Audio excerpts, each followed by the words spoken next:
This is M. Carter Pierce, and you're watching The Daily Real. And here's what's real today. It's a nightmare. You know, it's so interesting to me how Trump and MAGA Republicans have framed the United States before they came in, and yet they've made it just that. He said it was a disaster. Right now, we are a disaster. From illegally bombing fishing boats under the flag of narco-terrorism. And by the way, you know, they have a survivor from one of those fishing boat bombings. Can't wait to hear what he's got to say. From manufactured crises all over the country, where your hate and your prejudice makes you bring in ICE. You're using ICE. ICE is the only federal law enforcement agency getting paid during the shutdown. Their budget is it's larger than the Pentagon's right now, I believe. They're Trump's secret police.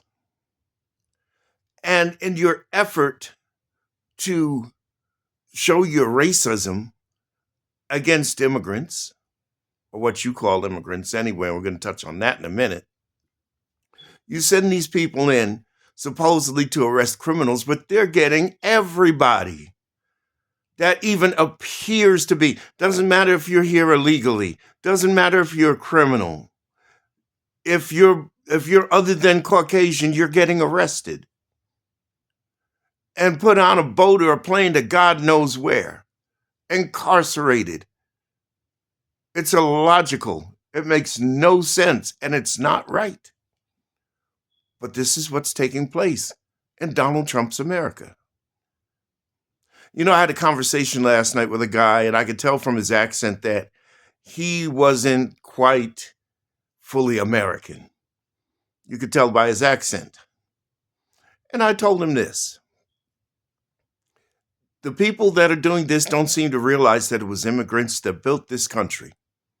From the kidnapped Africans who did the backbreaking work while the socialite Protestant whites primped in front of mirrors and had social parties. Or how about the Asians who came and laid the railroads here?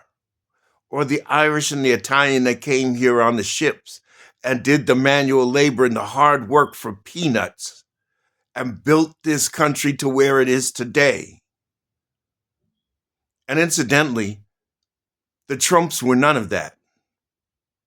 Let's take a walk back in history to Alexander Trump, Donald's grandfather, when the family name was Drumpf, D-R-U-M-P-F, D-R-U-M-P-F, Drumpf.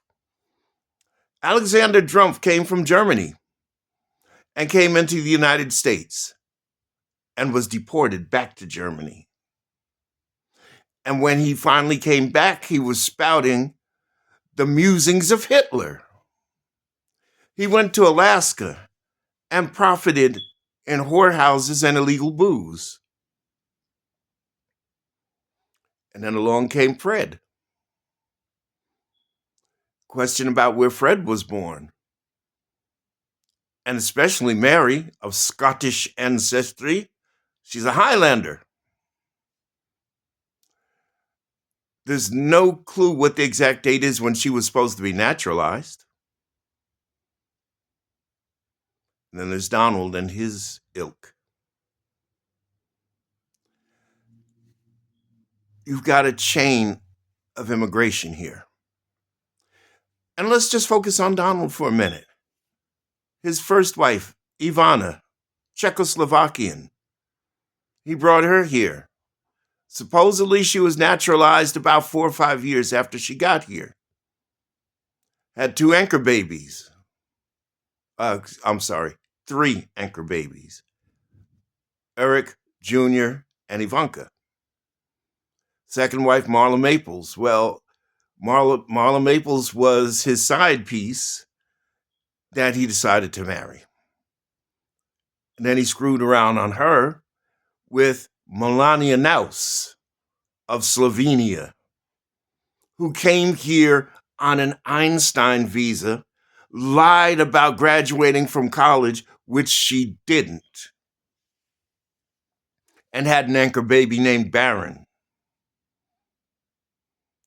So you see, immigrants made the Trump family too. The Trump family is immigrants, plain and simple. There's no way around it. But as I said to the gentleman last night, maybe because I'm multicultural, that I have an understanding of all these different peoples. And I recognize their value and the fact that they have technologies that we don't have, that enhance us and make us better and make us competitive.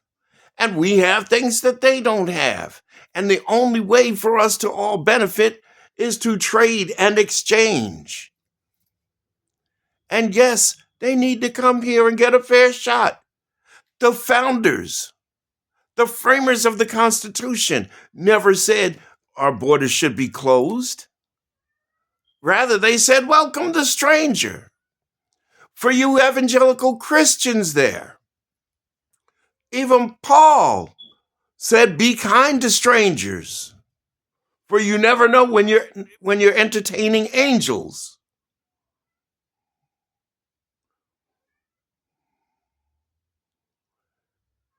It's a nightmare. This is Trump's America, a nightmare. And I'm just waiting. And then I heard today that he's already looking at running for a third term. He's going to try to run afoul again over the 22nd Amendment of the Constitution, which term limits him. Even though illegal, this is his second term. There's no way in hell he should have a third one. And if you call yourself a true American patriot, then you will agree that the Constitution is the highest law in the land. It says how we're supposed to do, how we're supposed to live. And it's supposed to be the rule of law, and we are supposed to follow it. And no one is above it, including Donald Trump. That's the facts and that's the truth. If you can't admit that, then you are not a patriot. You are a traitor, a fucking traitor. That's the raw truth and the plain facts. Trump's America is a nightmare. And I'm waiting for the grown-ups in the room to do something about it. Because not all Republicans are MAGA. And the ones that are not need to stand up and join with the Democrats and put an end to this farce and wrest control from this megalomaniac narcissist before we become an annex of Russia as well. Trump's America is a nightmare. I'm M. Carter Pierce, and this is the Daily Reel. Everybody from MAGA can comment, like, and share, and I'll see you next week.